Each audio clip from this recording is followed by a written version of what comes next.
Hi there, I'm Paul Jennings. I'm the minister of Stockport Evangelical Church, and what I thought I'd do today is to just have a look at this whole argument, this whole question that the doctrine of the Trinity is of pagan origin. If you are witnessing about Jesus Christ to a Jehovah's Witness, or to a Muslim, or even to a Christadelphian, to those who consider themselves to be Unitarians, then it won't take long, I don't think, before the subject of the Trinity arises. And they might say something like this: oh, didn't you know that the Trinity is of pagan origin? And this is absolutely fascinating subject to me, because before I became a Christian, I was a pagan.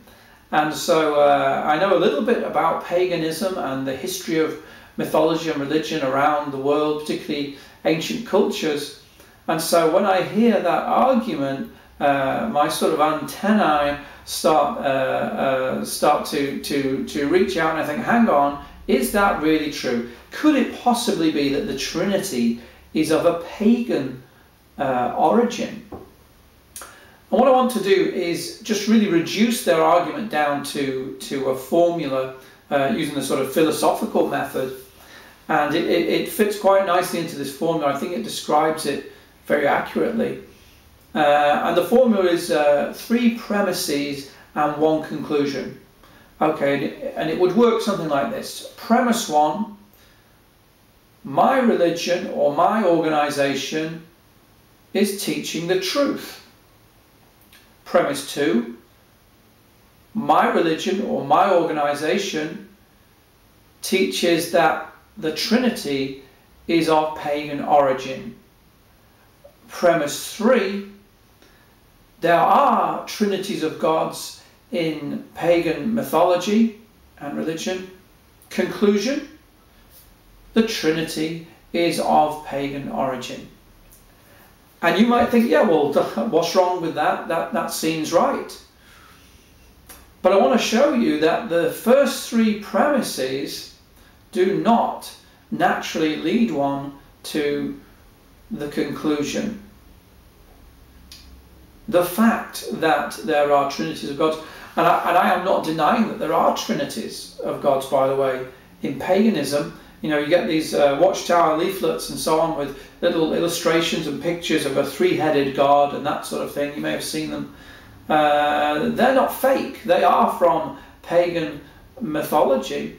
The fact that they are found in paganism does not necessarily mean that they have their origin in paganism. Don't forget, the argument is not that trinities of gods are found in paganism. I'm not denying that. The argument is that the Trinity has its origin in paganism. Is that really true? Let me just share something with you. You know, in Genesis chapters 6 to 9, we read about a worldwide flood, and one man, Noah, who filled an ark with animals, and he was saved from the flood. And then the ark came to rest on Mount Ararat as the waters receded. Now, you may not know this, but there are flood myths all around the world. South America, Russia, India, all around the world, Africa, in ancient cultures, ancient Egyptian, Babylonian, Chaldean, all around the world there are flood myths. In fact, to such an extent that if your country doesn't have a flood myth, well then, you know, what have you been doing with all your time? Every single country seems to have a flood myth. And the similarities between the biblical account are staggering. Every one of them seems to involve a sort of cultural hero. You know, one person or one person and his family who are saved. The flood seems to be the result of the anger of God or some idol. And there are even similarities, like in the Greek myths, there is a wooden casket, a wooden trunk, if you like, full of precious things, that as the waters recede, it comes to rest on Mount Etna. So just really similar things. But even, let me give you an example of what I'm talking about. This is a myth from Wales. It's a Celtic myth. Now listen to the similarities between the biblical account and this myth. I'm sorry, apologies to Welsh people for my terrible mutilation of their language. Okay, so in Wales, the Lake of Llion burst, flooding all lands. Dwyfan and Dwyfach escaped in a mastless ship without a mast, with pairs of animals. And then, as the floodwaters receded, they went off and they populated the whole of the world. Can you, apart from my terrible Welsh, can you see the similarity between the myth of the Welsh worldwide flood and the Bible account? Now, if you're a Jehovah's Witness, or you're somebody who say you believe in the Old Testament, you believe it's true, why don't you be consistent? Why don't you point to all these ancient myths, like what is it, the Epic of Gilgamesh and people like that? Why don't you point to those and say, hang on, this same doctrine of the flood and the salvation of the few is found in pagan mythology. Therefore, its origin must be pagan. Rather than proving that, I would suggest to you the fact that this story is known all around the world shows that it is an echo of the actual truth. The fact that other pagan nations hold the same view, even though it is perverted, even though it is twisted, and even though it could even be a satanic counterfeit of the truth, nevertheless it shows that there may, it may in fact be an echo of the truth, that there is something remembered of the true biblical account in all different cultures around the world, even though it is perverted, even though it has become idolatrous. That rather than showing that it is a pagan origin, it in fact is confirming the truth of what the Bible is saying and teaching. Let's try a little game for a moment. In particular, if you're a witness and you're watching this, I want you to listen very carefully. Let's play a silly game. Let's say, take the religion of Islam and some of the things that it believes. Okay, Islam teaches that there is no such thing as the Trinity. Now, the Watchtower also teaches that there is no such thing as the Trinity. Islam teaches that Jesus Christ was not God. The Watchtower teaches that Jesus Christ was not God.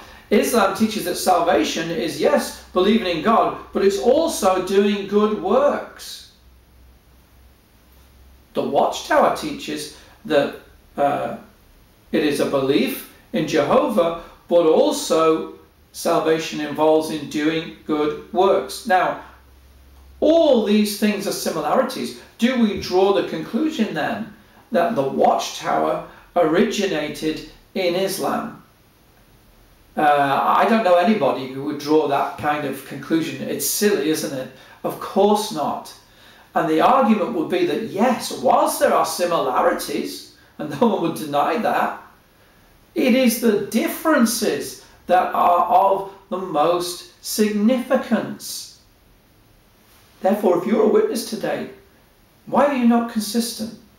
Why do you not apply the same rules to the doctrine of the Trinity?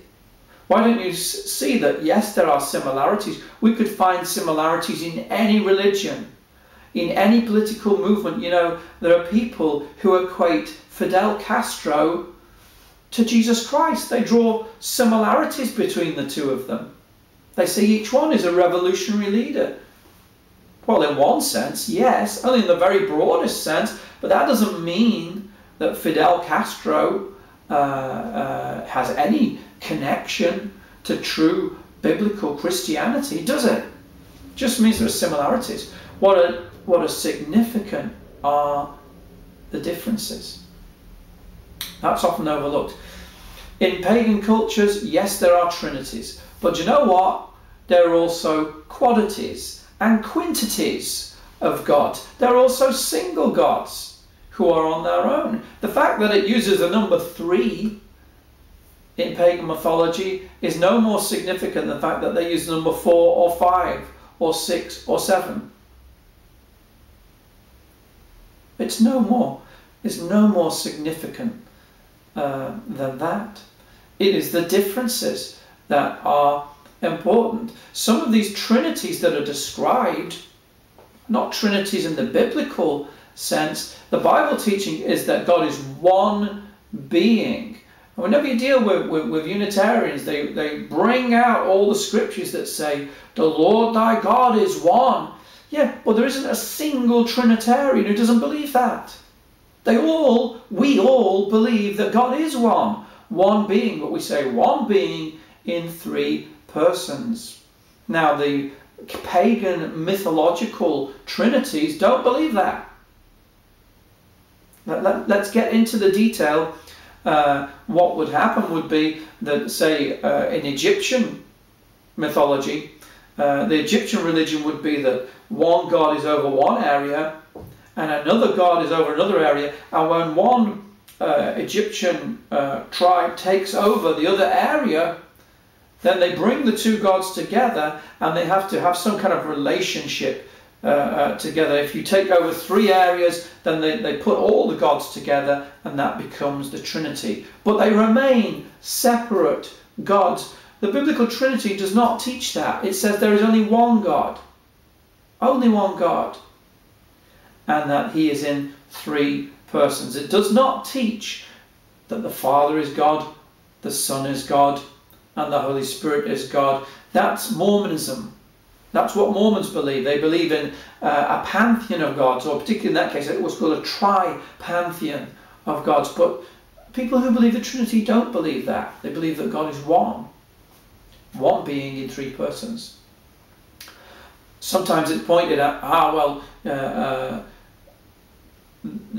some pagans do believe that their God is made up of 3 aspects, and you'll see that in some of the Wiccan gods, where they change with the waning and the waxing of the moon, and so they go from one aspect to another. So the god or goddess actually changes from one aspect to another, or from one mode to another. But that's not Trinitarianism, that's modalism.